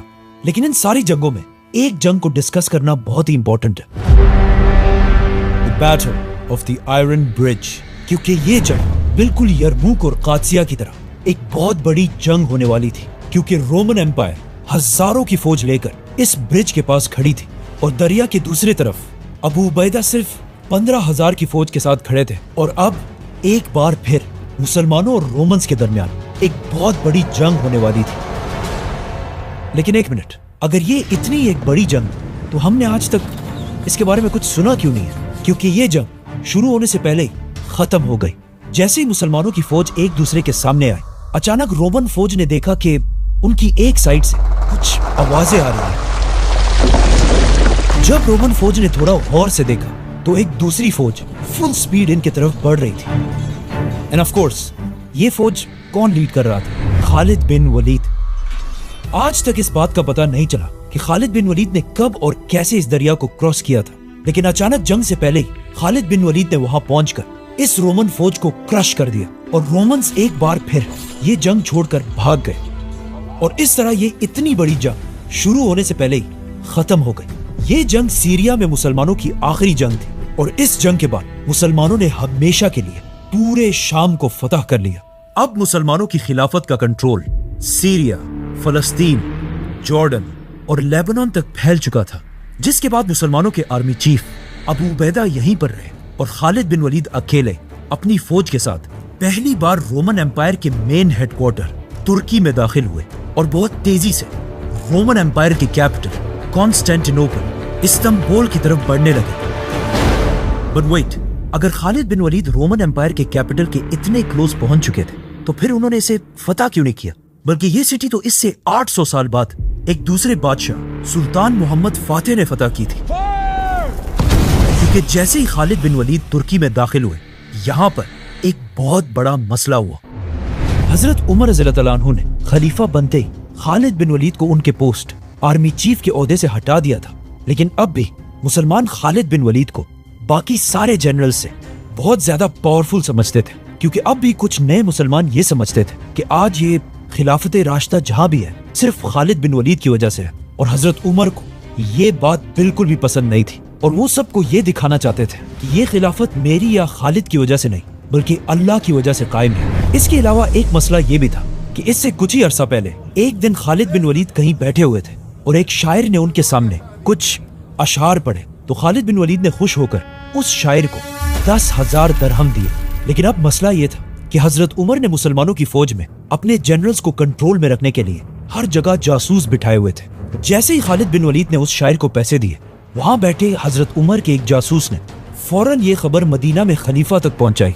हजरत उमर को ये बात बिल्कुल पसंद नहीं आई कि हम यहाँ मदीना में बिल्कुल एक सादा और आम जिंदगी गुजार रहे हैं और हमारे जनरल्स वहाँ ये सब कर रहे हैं। और हजरत उमर को इस बात का भी डर था कि कहीं खालिद बिन वलीद ने उस शायर को ये पैसे मुसलमानों के माले गनीमत से ना दिए हों। तो फौरन हजरत उमर ने मदीना से एक letter army chief Abu Ubaida की तरफ भेजा।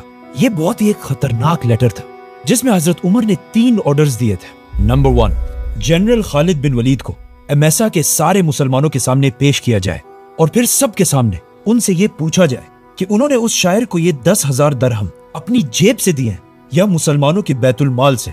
अगर अपनी जेब से दिए तो ये बिल्कुल फजूल खर्ची है, और अगर बैतुल माल से दिए हैं तो ये इस एम्पायर के साथ खयानत है। दोनों सूरतों में खालिद बिन वलीद को फौज से डिसमिस करना जायज है। नंबर 2, खालिद बिन वलीद इस ऊपर वाले क्वेश्चन का जो भी जवाब दे उसे मुसलमानों की फौज से डिसमिस कर दिया जाए। नंबर 3, और डिसमिस करने के बाद उसे फौरन मुसलमानों के कैपिटल मदीना में मेरे पास भेजा जाए। अब यहाँ पे प्रॉब्लम ये थी कि खालिद बिन वलीद की पर्सनैलिटी से तो रोमन और पर्शियन एम्पायर के बादशाह भी कामते थे, तो अब हजरत उमर को इस काम के लिए एक ऐसे इंसान की जरूरत थी जो खालिद बिन वलीद जैसे पावरफुल आदमी का भी हिसाब ले सके। और इस काम के लिए हजरत उमर ने एक बहुत बड़ा सहाबी मुअज्जिन रसूल बिलाल रज़ियल्लाहु अन्हु को चूज किया। बिलाल रज़ियल्लाहु अन्हु कोई आम सहाबी नहीं थे। उन्होंने इस्लाम बहुत ही सख्त टाइम में कबूल किया था जब वो एक गुलाम थे और उनके मालिक उन पर बहुत सख्त जुल्म किया करते थे, लेकिन फिर भी वो इस्लाम से पीछे नहीं हटे।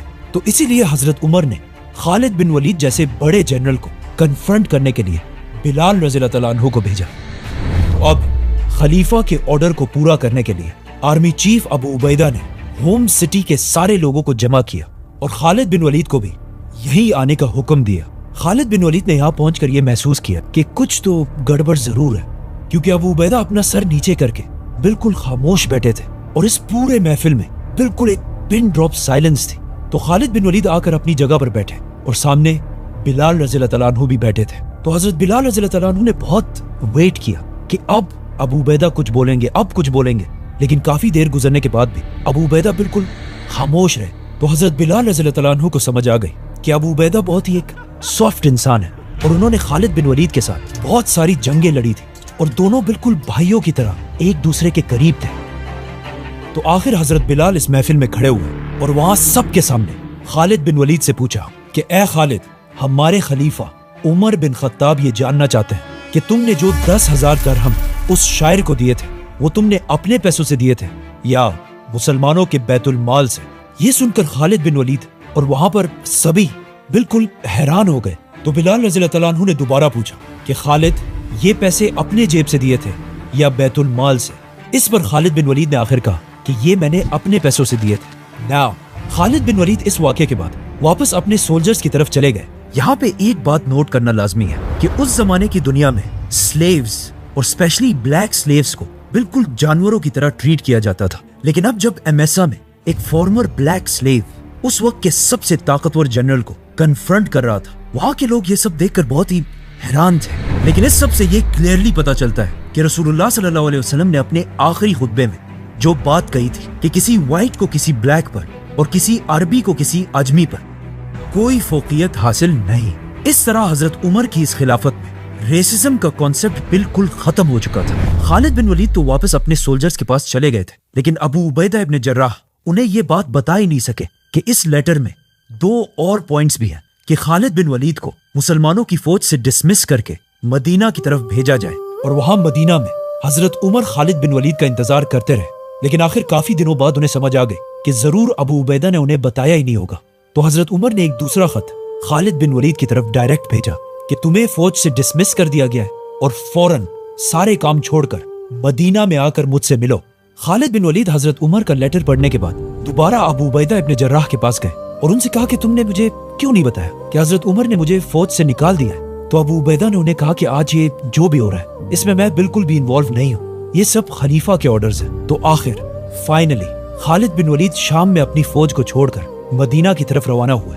लेकिन मदीना जाने से पहले खालिद बिन वलीद शाम के उन सिटीज की तरफ गए जिन्हें उन्होंने खुद फतह किया था, और खालिद बिन वलीद को देखकर उन सिटीज के लोग उनके इस्तकबाल के लिए बाहर निकले और वहां के लोगों के सामने आखिरी स्पीच करके उन्हें अलविदा कहा और फिर फाइनली मदीना पहुंचे। जैसे ही खालिद बिन वलीद मदीना पहुंचे और हजरत उमर के घर की तरफ जाने लगे तो रास्ते में ही उनकी मुलाकात खलीफा उमर से हुई। एक तरफ दुनिया का सबसे ताकतवर बादशाह उमर बिन खत्ताब खड़े थे और दूसरी तरफ दुनिया के सबसे बड़े जनरल खालिद बिन वलीद। तो पहले हजरत उमर ने फरमाया कि खालिद, तुमने जो किया है वो दुनिया में आज तक कोई भी नहीं कर सका, लेकिन याद रखो जो भी होता है वो सिर्फ अल्लाह ही करता है। ये इन 2 ग्रेट पर्सनैलिटीज के दरमियान एक बहुत ही फ्रैंक डिस्कशन थी जिसमें खालिद बिन वलीद ने हजरत उमर से कहा कि आपने मेरे साथ जो ये किया है अच्छा नहीं किया। तो हजरत उमर ने उसे कहा कि पहले मुझे ये बताओ तुम्हारे पास इतने पैसे कहां से है कि तुमने एक शायर को 10,000 दरहम दिए। तो खालिद बिन वलीद ने उन्हें कहा कि ये तो मैंने अपने पैसों से दिए। तो खलीफा उमर ने हुक्म दिया कि Khalid bin Waleed farmer army chief के पास जितना भी माल है उस सब का हिसाब लगाया जाए। जिस तरह आज भी यूएस कांग्रेस अमेरिका के सबसे ताकतवर लोगों को सामने बिठाकर उनसे हिसाब लेती है, चाहे वो कोई बिजनेसमैन हो या जनरल। इसी मेरिट के सिस्टम की वजह से आज यूएस एक सुपर पावर है और यही मेरिट का सिस्टम आज से 1400 साल पहले खिलाफत राशिदा में भी था। हजरत उमर रज़ियल्लाहु अन्हु के ऑर्डर्स पर बड़े सहाबा के एक ग्रुप ने खालिद बिन वलीद के माल का हिसाब लगाया और उन्हें पता चला कि खालिद बिन वलीद का हिसाब किताब बिल्कुल क्लियर है। इस सब के बाद हजरत उमर ने खालिद बिन वलीद से कहा कि खालिद, मेरे दिल में तुम्हारे लिए बहुत इज्जत है, लेकिन फिर भी हजरत उमर ने खालिद बिन वलीद को फौज से निकाल दिया और साथ ही अपने सारे गवर्नर्स को ये लेटर्स पहुंचाए कि मैंने खालिद बिन वलीद को किसी खयानत पर नहीं बल्कि इस बात पर फौज से हटाया है क्योंकि अब भी बहुत सारे मुसलमानों के दिलों में ये बात थी कि मुसलमान सारी जंगें सिर्फ खालिद बिन वलीद की वजह से जीतते हैं और मैं ये दिखाना चाहता था कि जंगें सिर्फ और सिर्फ अल्लाह की मदद की वजह से जीती जाती हैं। खालिद बिन वलीद इस सब के बाद वापस शाम की तरफ गए, एज अ जनरल नहीं बल्कि एक आम सहाबी की तरह अपनी जिंदगी गुजारने लगे। अब यहाँ पर बहुत सारे हिस्टोरियंस का ख्याल है कि हजरत उमर ने खालिद बिन वलीद को सिर्फ और सिर्फ अपनी कुछ पर्सनल दुश्मनी की वजह से हटाया था, लेकिन ऐसा बिल्कुल भी नहीं था क्योंकि हजरत उमर सिर्फ खालिद बिन वलीद के साथ नहीं बल्कि अपने हर जनरल को इसी तरह सख्ती से डील करते थे ताकि कभी भी कोई जनरल स्टेट से ज्यादा ताकतवर ना हो। फॉर एग्जाम्पल, एक दिन हजरत उमर रज़ियल्लाहु अन्हु को खबर मिली कि पर्शियन एम्पायर में उनके जनरल साद बिन अबी वकास ने अपने हेडक्वार्टर कूफा की सिटी में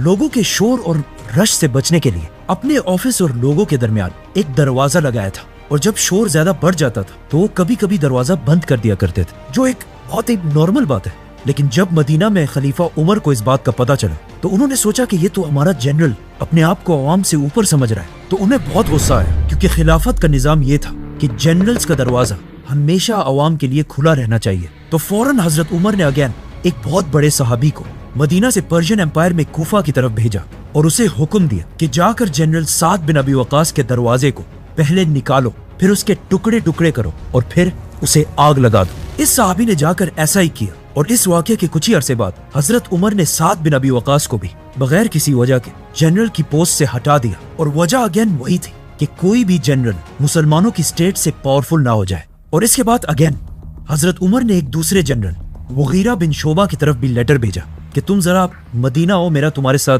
जरूरी काम है। इन शॉर्ट हजरत उमर रज़ियल्लाहु तआला अन्हु की खिलाफत में उन्होंने अपने किसी भी जनरल और गवर्नर को अपनी पोस्ट पर ज्यादा अरसा रहने नहीं दिया।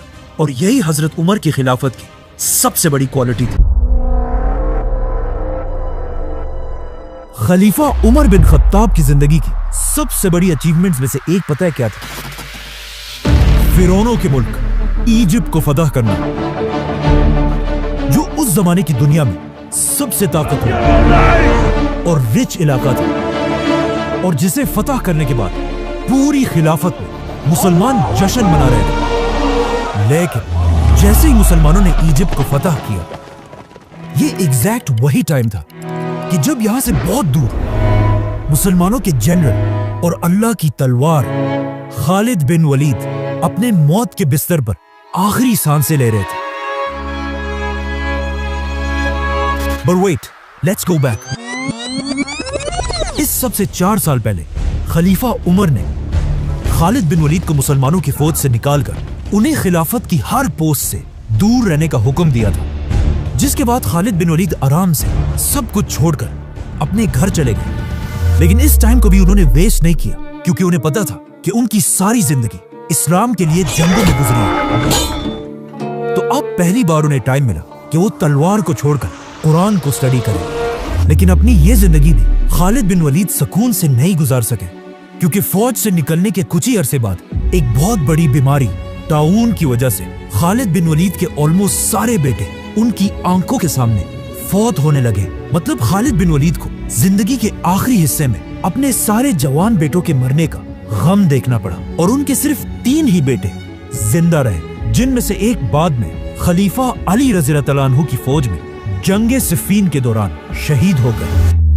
खालिद बिन वलीद की वफात से पहले लोग दूर दूर से आकर उनसे आखिरी बार मिलने लगे, जिनमें से एक बहुत ही क्लोज फ्रेंड जब खालिद बिन वलीद से आकर मिले तो खालिद बिन वलीद ने उसे अपने जिस्म पर लगे जख्म दिखाए और उससे पूछा कि क्या तुम्हें मेरे जिस्म पर ऐसी कोई भी जगह नजर आ रही है जिस पर तलवार या नेज़े का कोई जख्म ना हो। उस शख्स ने हैरान होकर कहा कि वाकई आपका जिस्म तो पूरा का पूरा जख्मों से भरा हुआ है।